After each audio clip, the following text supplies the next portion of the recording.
This video is not intended for infringement. It's for entertainment and educational purposes only.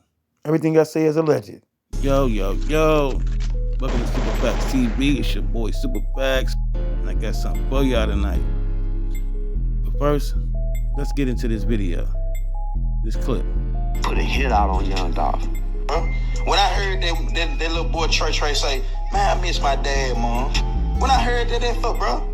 And keep in mind, I said, if I see Jook, if I see Gotti, if I see Migo, if I see Youngster, I'ma get on that ass. This shit ain't got nothing to do with nobody else, bro. I said if I see them folk, because these folk had something to do with it, bro.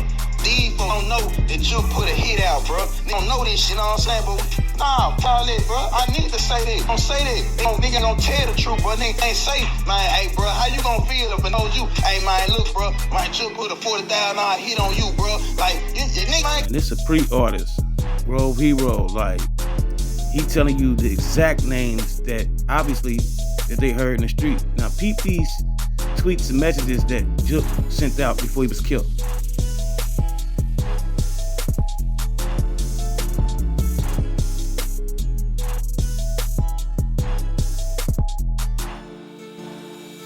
Why would he send somebody this stuff? No matter who he sent it to. They said he sent it to Moneybag Yo, but why would he send this stuff? Now, people think he was innocent and play too much, but he wasn't playing on this interview. Check this out. I'm finna start a GoFundMe, man, because I know a lot of you rap niggas fucked up out here, man. Can't do no shows. Ain't save no money. So guess what?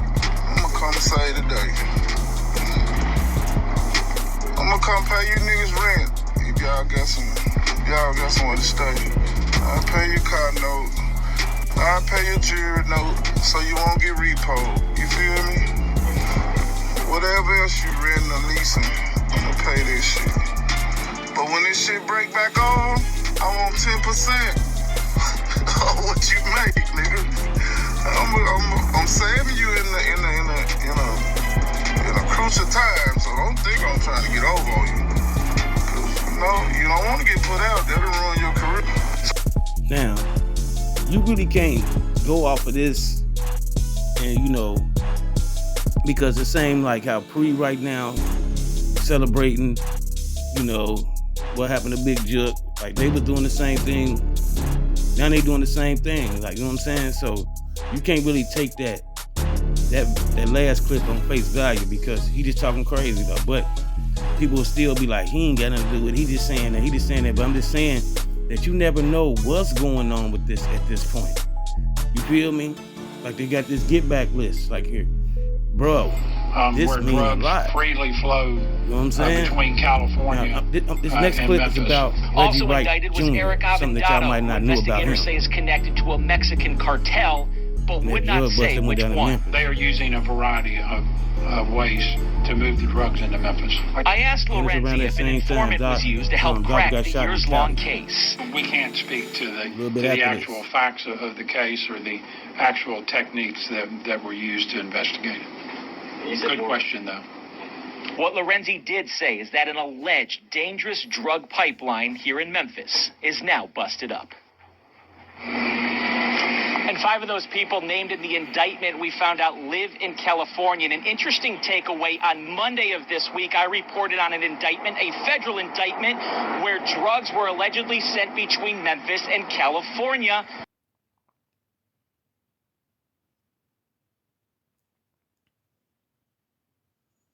Now, Reggie Wright Jr. was involved in that big drug bust from Memphis to California, and word on the streets is Dolph was a Crip. But let me get back to that. Because some would say, listen to this clip with Reggie Wright Jr. Saying that's the reason that young Dolph got killed, because he was coming to do a $100,000 deal with me, and we thought he was the reason to turn on it. That's some bull crap. Young Dolph ain't had nothing to do with that conspiracy. There was so many people that ended up getting indicted in between that time, from the time that young Dolph got caught up. And I never heard that. But, that's how YouTubers throw stuff out. and then to try to stick, and we'll see what happens. And all this, I'm just saying, just to say that we never know what's going on. Like, you know what I'm saying? We don't know what's the real deal behind all this. Tell it all, like, you know Johnson, goddammit. We got to look at this. He going there and he this say, means look, something. man, This get back. This means my something. brother But did check it. this clip He out shot too. off. Tell me about what's going on right now. Like, yeah. He And this is important, so you got to pay attention. This is the crazy part, right? Jamarcus saying he basically was the facilitator in getting the money and having the money delivered from up. They was go get the money from up, but he also helped Straight Drop with the escape, because at this time, Straight Drop was on probation too, and they was doing three-way calls, acting like Straight Drop was in Memphis when he wasn't. He went on the run after he killed Doe. We seen him on live. He escaped the same night. He left. But now, I don't solve cases. I don't get paid for that. That ain't what I do. All I'm going to say is this. Somebody recently got killed. I ain't saying no names. I ain't placing no blame. The person that recently got killed, if you go look at the RIP post, everybody calling that person Unc. Jamarcus Tell It All Johnson said the money came from Unc.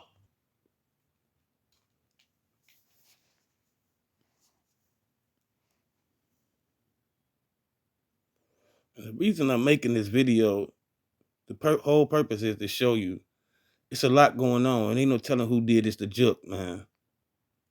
But if you open your eyes and really do some research and pay attention, you'll see. Some other folks, and that you think that you want to be permitted to go to work full time. Let's go down. You're on bond because all parties agree to that. To get out to the Those streets. conditions were set by this court. Those were conditions that all parties agreed to, and I don't see any reason at all why this court should relax those conditions and tell us to go down.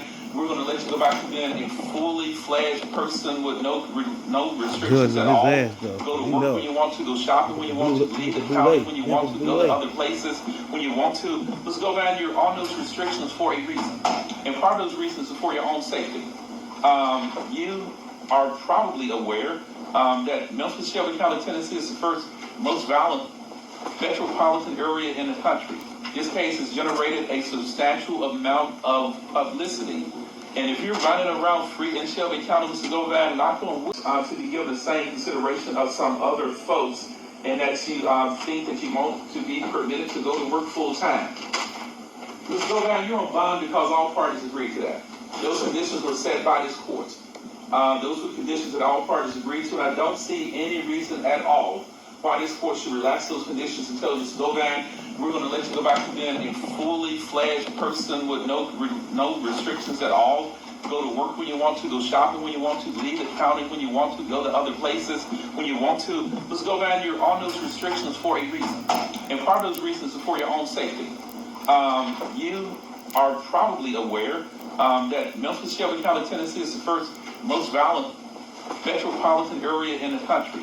This case has generated a substantial amount of publicity. Like, nigga, you ain't going nowhere. And if you're Sit your running ass around down, free boy. in Shelby County, Mr. Govan, knock on wood, somebody might be trying to kill you, sir. So it is not in your best interest to say, Judge Coffey, take away all these conditions and let me just do what I want to, go where I want to.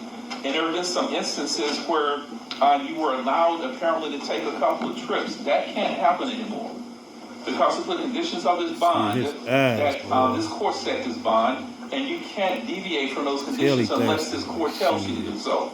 I'm told by Ms. Taylor that she's having some difficulties in supervising this bond because she had a couple of trips that were approved and was not approved by the court, were not discussed with the court, were not discussed with Mr. Handel-Durham, and that's a violation of your bond, Mr. Govan. So I don't know who gave you permission to take those trips to leave Shelby County, but unless you hear from Judge Coffey, don't say anything else.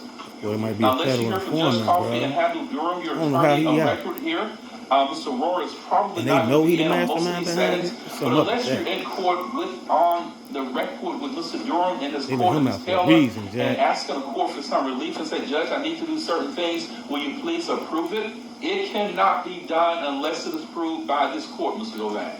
You understand that, sir? Yes, sir. And please, please, please stop. Yeah, that's crazy, man. Stop asking Ms. Taylor, probation management group, if they can relax these restrictions or if they can do certain things or let you go shopping or let you get a job, because she doesn't have authority to do that.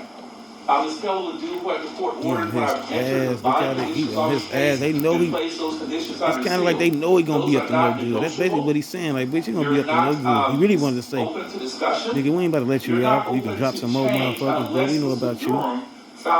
Instead he said he might get unalive. They protecting him. Modify some of these bond conditions. Now let's Mr. Durham ask for Mr. Go back and talk to Mr. Durham and say, will you please address Judge Coffey about doing certain things? He'll do so. But I think what Mr. Durham will tell you is that, Mr. Govan, you should be blessed that you are on bond. The only other resolution for Judge Coffey is to put you back in jail pending the disposition of these charges. This months ago, this like 5 months ago. Yeomans have done a great job in getting you released on bond until these cases are settled. But I do not intend, and I want you to hear me clearly, I do not intend, this one, unless there's a substantial change, you got different judge, different lawyer, everything. The conditions of this bond and say, look, like I thought about case this bond, relax this. So unless there's some earthquake change, something that's significant, that says just something has come up, we're asking you to modify these bond conditions. Mr. Govan, the bond conditions that were entered when both sides agreed to release you on bond, those are immutable. They would not be changing, sir. It could get worse. It could get more restricted, but they're not going to get any less restricted, Mr. Govan. You understand that, sir? Yes, sir. Keep working with your lawyer. Give Mr. Durham, and Mr. Durham will continue to discuss your case with Mr. Manny Aurora. Give them anything that you want them to look at for you. Now, I'll see you back in court on Thursday morning, September 21 at 9. Any questions? No, sir. Mr. Govan, you step out in the hallway. Don't leave the floor. Mr. Durham will be out in 2 minutes, sir. I'm just saying. Thank you, sir. Title is Who Did This to Jook, bro? Man, listen. Ain't no telling who did this, man. Like, for real. Now, this, what they gonna do with Raven now? Or anybody from the cookie shop or daddy. Now y'all totally implicated. This was the get back list that was posted. Old boy, I think that's big head, whole guy, the mad scientist. Old boy brother, may he rest in peace. And the bitch from the cookie shop. For sure. Doom, doom, doom. That's you, Boom Boom Belinda, Cookie Lady Raven. Sko, they probably gonna have your name. You probably on here somewhere too. Sko, we're not gonna get into that. Just say no to Sko. We're not gonna get into that. We're gonna talk about Boom Boom Belinda. Cookie Lady Raven is on the get back list. Bitch from the cookie shop. Wow. I guess they don't believe your BS. I don't know what's up with the Boule police officers. You know, I believe your father was a confidential informant. I got a call from the pen. I didn't talk about, they say your father. The pen called Memphis about your pops. Dolph Hood told me that. They want to know if they need to get right with your pops. Now, I can't say what was said and what wasn't said, but I know what they said was your pops used to be a confidential informant. I think some federal shit happened back in the day. I believe he's still working with the government. I believe he's still a confidential informant. I want y'all to understand something. There's a lot going on in Memphis. A lot. Memphis Mafia. Memphis is one of the birthplaces, the homes of the Boule, too. Y'all better pay attention. There's a lot going on. I know young Dolph didn't want to be down with the Boule. Dolph rejected Boule activity. Whole Gotti didn't. And that's the piece of the puzzle I got to start showing y'all. There's a lot of Greek freak, divine nine bullshit going on. But old bitch from the cookie shop, you on a list. And probably that phony fraud 901 Trigger Trey too, since he told a lot of lying about what he was doing the day Dolph got killed. He said he was working on some raps. I remember he said that on somebody's show. Yeah, sure what a joke. We heard that bullshit. He wasn't working on nothing. You know, but the lies you told Cookie Lady Raven, you was in Miami when they was plotting the block. The Fed said that. You was in Miami, you and 901 Trigger Trey, when the plot to whack young Dolph was going on. You was in Miami when they was plotting to kill Dolph. They killed Dolph at your cookie shop. The murder of young Dolph. Mr. Govan has been indicted and is in custody for being involved in the young Dolph murder. He played the role of the person who solicited the murder. With news breaking that the man named Hernandez Govan was behind the murder-for-hire plot of young Dolph, he was better known as Orange Mound Quet, and Raven Winton was friends with him on Facebook. People started to wonder what was going on, and speculations grew as more suspects came connected with each other in the young Dolph case. It's very suspicious that all these people who are connected to Hernandez Govan, they come back affiliated with CMG in some type of way. Raven claimed that her and her family did not know anybody that was associated with CMG. And she also stated that her artists did not know anybody that was affiliated with CMG, nor had he recorded any music with these guys. The artist showcase with her artist and Big Boogie of CMG back on September 24th, 2020 shows a connection there somehow. He also performed and opened up at another show for Boogie, with her artist doing artist showcases with Big Boogie of CMG back in 2020 that raised eyebrows and suspicion. If you keep up with the Memphis rap scene, then you would know that Big Boogie of CMG signed her artist homeboy to his label. That's right, her artist homeboy got a record deal through Big Boogie of CMG, which also shows the affiliation that our artist had to the CMG camp. Evidence of Tamika Hurd, Raven's sister of Makita's Cookies, surfaced of her advertising with Still Smoking, Big Jook's smoke shop that he opened after Dolph's death. 420 is Wednesday. 420 is Wednesday. Sweets, what time y'all set it off? It's gonna be from 2 p.m. to 7 p.m. We got plenty of food trucks, hookahs, frozen drinks, got tables and chairs, and live performances. Live performances. Okay, just to tease the people a little bit, give us a couple food trucks or somebody that's gonna be there that you know is slamming. This is real. You had a butterific. Don't say whipping. Butterific gonna be in the building with some giveaways. You already know we're gonna be like this with the butter cookie. Like, The beginning of June 2021 is when Steve Mulroy, the DA, said that the planning of Dolph's murder began. And guess what? Straight dropping the crew, Shondell Barnett, Devin Burns, CEO Teasy, and others were down there in Miami. Pictures from that weekend documented all the people who were there in Miami that weekend, and Raven and her artists were also there in Miami. The Cookie Queen posted on June 12, 2001, she would be attending a mansion party with Benzino. Now, it was rumored that Black Youngster also had a mansion party going on in Miami that weekend, where she also attended, her and her artist, allegedly. Jamaica Thick stated that her and her artist was down in Miami handling business, and they had a meet and greet with Benzino, and R&R management was about to do big things. With Raven Winton taking her artist to Miami around the same time that District Attorney Steve Mulroy said the planning of young Dolph's murder began, is very, very alarming. With no picture or video evidence of a mansion party that Black Youngster had in Miami, we can only assume that all those goons and shooters were down there for a reason, including Straight Drop Teasy, Devin Burns, Shondell Barnett, 4 names that were named as persons of interest and also suspects in the murder of Dolph. First at 5, the Memphis Police Department announced today 2 new men have been named persons of interest in the young Dolph murder case. The first is Devin Burns. Burns has an active warrant out for aggravated assault and theft, which are unrelated to this case. The other man is Joshua Taylor. Memphis police are looking for both of these men and offering a $2,000 reward for each arrest. We don't know the true intentions behind Ms. Winton going to Miami, Florida, the weekend during the planning of Dolph's murder. And what's the odds of her and her artist being amongst all these other Memphians down in Miami, Florida, for this so-called mansion party that Black Youngster was giving? And Raven said she was going to a mansion party that Benzino was giving. And it sure doesn't look good that it's around the same time, June 1st, 2021, Real when question the envious, is, hateful, who really killed Big backstabbing, Jook? assassination It's gonna be a lot of plot stuff. It's like there's a lot of stuff with Dolph Case, all these different Robert narratives Thornton and all that. Jr.'s But lie. one reason why I brought up Wow. that Reggie Wright Jr. thing is because he is connected, bro, to all this. You know what I'm saying? And they call him Unc too. In some transcripts, you can look that shit up.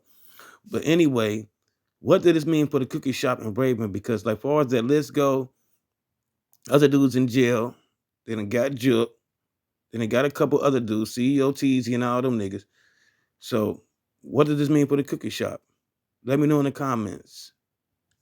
In the weeks, it's gonna be a lot of stuff coming out about this though. Trust me. Like they saying Big Jook on paperwork and some other shit that's going on with the other family who just died.